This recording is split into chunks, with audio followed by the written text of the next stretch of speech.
হারাম সম্পর্ক কি সত্যিই তোমার ইচ্ছা, নাকি ইবলিসের সেই জিন যার ফাঁদে পড়ে মানুষ নিজের ধ্বংস হয়?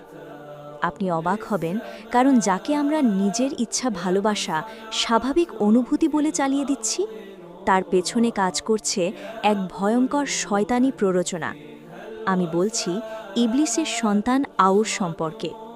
জিন ও শয়তান নিয়ে গবেষণা করতে গিয়ে যত বেশি আউর সম্পর্কে জানছি, তত স্পষ্ট হচ্ছে মানুষ কিভাবে অজান্তে হারামে পথে ধাপে ধাপে নেমে যায়।